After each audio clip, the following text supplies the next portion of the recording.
इसकी एक मिसाल मैं आपको दे देता हूँ। हमारे मुल्तान के भाई हैं, मेरे ग्रुप में थे, उनकी तैयारी भी हल्की फुल्की हमने करवाई थी। उन्होंने इंटरव्यू दिया, उन्होंने मुझे बताया कि अमजद भाई हमने कोई अपॉइंटमेंट नहीं ली, विदाउट अपॉइंटमेंट हमारा जो कंपनी का ऑनर था उसने एम्बेसी में मेल की है कि मेरी लेबर है, मुझे जल्दी जल्दी लेबर चाहिए, मेरी लेबर को आप रोमानिया में भेजो। उसकी बिहाफ पे हमें विदाउट हमारी अपॉइंटमेंट हम रोमानिया एम्बेसी में गए हैं। उन्होंने हमारा इंटरव्यू लिया और हमसे 2-2 3-3 सवाल किए हैं और मुझे लगता है कि उनके वीज़े भी लग जाएंगे, जहाँ तक मेरा यकीन है। क्योंकि अगर आपकी कंपनी का ऑनर स्ट्रॉन्ग है, आपकी कंपनी टैक्स पेयर है, तो ये एम्बेसडर का बाप भी आपको वीज़ा देगा। लेकिन अगर आप बिस्मिल्लाहिर्रहमानिर्रहीम अस्सलातु वस्सलामु अलैका या सय्यदी या रसूलुल्लाह व अला आलिका व अस्हाबिका या सय्यदी या हबीबल्लाह। अस्सलाम वालेकुम गाइस, उम्मीद करता हूँ कि आप सब खैरियत से होंगे, मैं भी खैरियत से हूँ। आज का जो हमारा टॉपिक है ये वीज़ा रिटर्निंग के ऊपर नहीं है, लेकिन इस बात के रिलेटेड ज़रूर है कि बहुत सारे भाइयों के सवाल आ रहे थे कि अमजद भाई ये जो इतने ज़्यादा पासपोर्ट हमें एकदम से वीज़ा देखने को मिल रहा है कि हर एक भाई का वीज़ा स्टैंप हो रहा है, बेशक उसका इंटरव्यू अच्छा हुआ है, बुरा हुआ है, लेकिन उसको वीज़ा मिल रहा है, इसके पीछे लॉजिक क्या है, क्या वजह है? तो मैंने थोड़ी सी इन्फॉर्मेशन इकट्ठी की है इसके हवाले से, तो मैंने सोचा आप लोगों के साथ शेयर कर दूं। वीडियो स्टार्ट करने से पहले आप सबसे गुजारिश है कि मेरे यूट्यूब चैनल को सब्सक्राइब कर दें, लाइक कर दें और बेल वाले आइकन को प्रेस कर दें ताकि आने वाली वीडियो का नोटिफिकेशन आप लोगों को बर वक्त मिलता रहे। सो गाइस, अपने टॉपिक की तरफ चलते हैं। ये मैं किसी की बात नहीं कर रहा, ये मेरी अपनी सोच है। हो सकता है मैं इसमें गलत भी हूँ, लेकिन जो मेरी अभी तक की नॉलेज है या जो मेरी इन्फॉर्मेशन मेरे पास आई है उसकी बिहाफ पे मैं आपसे 2-3 बातें करूँगा। अगर अच्छी लगेंगी तो इंशाअल्लाह ताला आपको उसका फ़ायदा होगा, नहीं भी अच्छी लगेंगी तो इग्नोर कर देना, गालियाँ ना देना, खुदा का वास्ता है। उसके बाद अगर हम बात करें कि इतनी ज़्यादा जो एकदम से वीज़ा लगने शुरू हुए हैं, तो ये क्या वजह है? इसमें यार 3-4 वजह है। एक तो ये कि जो रोमानिया में कंपनीज़ हैं ना, उन्होंने बोला है कि जब हमने आपको वर्क परमिट दे दिया है, मैंने इशू किया है, मेरी कंपनी है, मैंने एक वर्क परमिट दे दिया, मुझे इस बंदे की ज़रूरत है, तो आप वीज़ा रिजेक्ट क्यों कर रहे हो? हमें ये रीज़न दें। तो उनकी काफ़ी सुना है कि कंपनी के जो मालिक हैं उनकी आपस में काफ़ी हुई है बातें वगैरह कि हमें अपनी लेबर चाहिए, हमारे पास लेबर की शॉर्टेज है और आप धड़ाधड़ वीज़ा रिजेक्ट कर रहे हैं। एक तो वजह ये बनी है कि लेबर शॉर्टेज होने की वजह से जो कंपनी के मालकान थे, जो ब्लैक लिस्ट हैं वो तो हैं ही हैं, उनको तो चलो रिजेक्ट कर दिया, मान लिया, और जो अच्छी कंपनीज हैं जो वहाँ पे काम कर रही हैं उनके भी ये वीज़ा रिजेक्ट कर रहे थे। तो मेरे सुनने में आया है कि वहाँ इनकी कोई मीटिंग वगैरह हुई है, क्योंकि कोको वहाँ गया हुआ है रोमानिया में, तो वहाँ बैठ के इन्होंने कोई मीटिंग की है। उन्होंने बताया कि हमें लेबर की शॉर्टेज है, हमारे पास काम ज़्यादा है, हमारे पास बंदे कम हैं, पहले जो आए वो भाग गए हैं और कुछ को इमिग्रेशन ने यहाँ से डिपोर्ट कर दिया है। तो डिपोर्ट करने की वजह से और लोगों के आगे भागने की वजह से इनके ऊपर प्रेशर बना, या वीज़ा ऑफिसर के ऊपर जो एम्बेसडर हैं रोमानिया के, तो इन्होंने वीज़ा देना शुरू कर दिया। एक ये रीज़न सुनने में आई है, हमारे जो सामने आई है।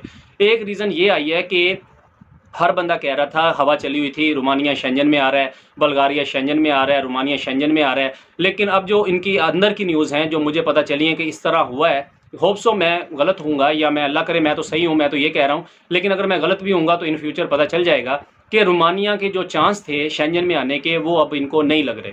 पहले इनको लग रहा था कि हो सकता है कि ऑस्ट्रिया इनको वीटो से निकाल देगा, जिसकी बेस पे ये कल को शेंजन में आएंगे तो हम बताएंगे लोगों को कि हमने इतने वीज़ा रिजेक्ट किए हैं, हमने इतने बंदे डिपोर्ट किए हैं, हमने इतनी सख्ती कर दी, हमने ये कर दिया, हमने वो कर दिया। लेकिन अब जो सुनने में बातें वो ये आ रही हैं कि इनको नहीं लग रहा कि इस साल 2024 में भी रोमानिया शेंजन में इंटर होगा। अब जब इन्होंने देख लिया कि हम वीज़े भी रिजेक्ट करके देख लिए, हमने बंदे भी डिपोर्ट कर दिए, हमने वहाँ पे सख्ती भी करके देख ली, फिर भी हमें जो है कोई ग्रीन सिग्नल नहीं मिल रहा ऑस्ट्रिया की तरफ से, तो हम अपनी लेबर क्यों शॉर्टेज करें? एक तो हम अपने मुल्क का नुकसान कर रहे हैं। बंदे, जाहिर सी बात है यार, एक बंदा है जो कि पाकिस्तान से रोमानिया में जाएगा, वो वहाँ जाके कपड़े लेगा, खाएगा, पिएगा, रहेगा, जाहिर सी बात है उसका वहाँ पे एक्सपेंस होगा, तो वो कहाँ, उनकी इकॉनमी अच्छी होगी कि बुरी होगी? जाहिर सी बात है रोमानिया की इकॉनमी अच्छी होगी जब फ़ौरन बंदे जाके वहाँ काम करेंगे, उनकी लेबर भी पूरी हो जाएगी और उनको फ़ायदा भी होगा। चलो मान लेते हैं पाकिस्तानी भागते हैं, लेकिन 30% तो रुकते हैं ना, वो 30% ही अगर रुकते रहे, उनकी लेबर तो पूरी हो रही है, कम से कम लेबर शॉर्टेज तो नहीं हो रही, उनको नुकसान तो नहीं होगा।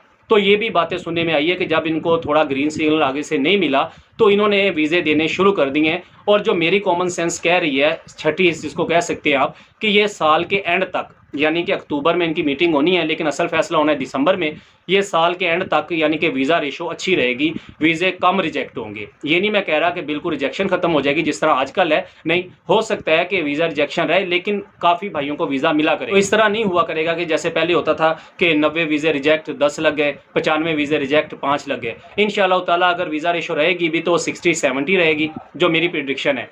गलत हो सकता हूँ, लेकिन मैं फिर बार बार कह रहा हूँ गालियाँ ना देना कल को गलत हो गया तो। लेकिन ये मेरी सोच है, जो मैंने इन्फॉर्मेशन ली है, मेरे हिसाब से जो मेरे पास नॉलेज है उसकी बिहाफ पे मैं बात कर रहा हूँ कि एक तो लेबर की वजह से और दूसरा इनका शेंजन में इंटर ना होने की वजह से इन्होंने दोबारा से वीज़ा देना शुरू कर दिए हैं।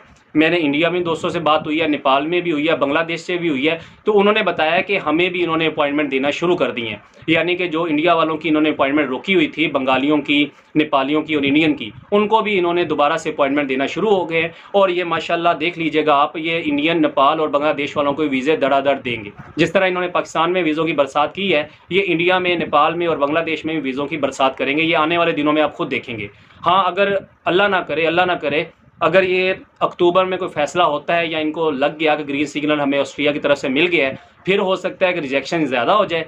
बट अगर ये जो मुझे अभी सुनने में न्यूज़ आई है कि अभी तक तो कोई ऐसा चांस नहीं है कि रोमानिया जो शेंजन में इंटर हो रहा है, तो उसकी बिहाफ पे इन्होंने बोला कि अपना नुकसान करने से बेहतर है बंदों को वीज़ा देते हैं। जब ये इनका फैसला हो जाएगा, अगर हम शेंजन में इंटर हो गए या हमें पता चल गया कि हम आने वाले दिनों में शेंजन में इंटर हो जाएंगे, तो फिर रिजेक्शन शुरू कर देंगे कि हमने सख्ती कर दी, हमने ये कर दिया, हमने वो कर दिया। तो ऐसे मेरे बंदे जिन्होंने अभी अप्लाई किया हुआ है, उनके लिए तो ये एक समझ लें कि गुड न्यूज़ है कि इंशाअल्लाह ताला जो बंदा भी अब इंटरव्यू का वहाँ पे मसला अगर होता, मैं आपको सिंपल सी बात बताता हूँ। एक भाई ने मुझे टेक्स्ट किया, उन्होंने बोला अमजद भाई हमने कोई अच्छा इंटरव्यू नहीं दिया, मेरे साथ वालों ने कोई अच्छा इंटरव्यू नहीं दिया, हमने कोई अपना कोई ऐसा काम नहीं किया जिसकी बिहाफ पे हम कह सकते थे हमें वीज़ा मिलेगा। जबकि हमने देखा जो बंदे मास्टर थे उनके वीज़े रिजेक्ट हो रहे थे, तो हमने सोचा हमें तो कुछ आता ही नहीं है, हमसे तो उसने एक सवाल किया है। आप यकीन करेंगे, एक बंदे से एक सवाल किया था, व्हाट इज़ योर नेम, तो उस पर भी उसको वीज़ा मिला है। ये 19 जुलाई को उन्होंने पासपोर्ट रिटर्न किया। ठीक है, तो बात करने का ये मकसद है कि रोमानिया एम्बेसी की भाई मर्जी है, जिसको वो वीज़ा देना चाहते हैं देते हैं, जिसको देना नहीं चाहते उसको नहीं देते। पीछे उन्होंने मास्टर पढ़े हुए बंदे फेल कर दिए और अब उन्होंने मिडिल पढ़े हुए बंदों को वीज़ा दे दिया है। तो ये हम अब नहीं कह सकते, लेकिन हाँ ये ज़रूर है, मैं इसमें पहले भी कहता आया हूँ, मेरी वीडियो भी ऑन रिकॉर्ड है कि मैं पहले भी कहा है कि 80% आपकी कंपनी का कमाल होता है, 10% आपके इंटरव्यू का कमाल होता है, 10% आपका लक होता है। उसमें बहुत सारे भाइयों ने मेरी मुखालफत भी की कि ऐसा नहीं होता है, ऐसा होता है, ऐसा नहीं होता है, ऐसा नहीं होता। अगर ऐसा ना होता तो आज वीज़े ना मिलते।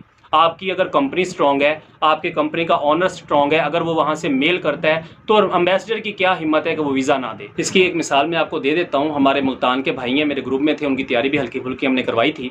उन्होंने इंटरव्यू दिया, उन्होंने मुझे बताया कि अमजद भाई हमने कोई अपॉइंटमेंट नहीं ली, विदाउट अपॉइंटमेंट हमारा जो कंपनी का ऑनर था उसने एम्बेसी में मेल की है कि मेरी लेबर है, मुझे जल्दी जल्दी लेबर चाहिए, मेरी लेबर को आप रोमानिया में भेजो। उसकी बिहाफ पे हमें विदाउट हमारी अपॉइंटमेंट हम रोमानिया एम्बेसी में गए हैं। उन्होंने हमारा इंटरव्यू लिया और हमसे 2-2, 3-3 सवाल किए हैं और मुझे लगता है कि उनके वीज़े भी लग जाएंगे, जहाँ तक मेरा यकीन है। क्योंकि अगर आपकी कंपनी का ऑनर स्ट्रॉन्ग है, आपकी कंपनी टैक्स पेयर है, तो ये एम्बेसडर का बाप भी आपको वीज़ा देगा। लेकिन अगर आपकी कंपनी अच्छी नहीं है और आप इंग्लिश भी आपकी पूरी सूरी है, तो फिर तो जाहिर सी बात है वीज़ा रिजेक्ट ही होगा। तो ये बातें करने का ये मकसद था कि आपको पता चल जाए कि ये इतने ज़्यादा वीज़े एकदम से लगना कैसे स्टार्ट हो गए हैं। हो सकता है कि इन फ्यूचर में गलत हो जाऊँ, अगर मैं सही हुआ तो इंशाल्लाह आप लोग मुझे याद रखेंगे कि अमजद भाई ने ये बातें की थी, आज हमें वो सच्ची होती नज़र आ रही हैं। चले इंशाल्लाह आपसे मिलते हैं नेक्स्ट वीडियो में। अपना बहुत सारा ख्याल रखिएगा। अल्लाह हाफिज़।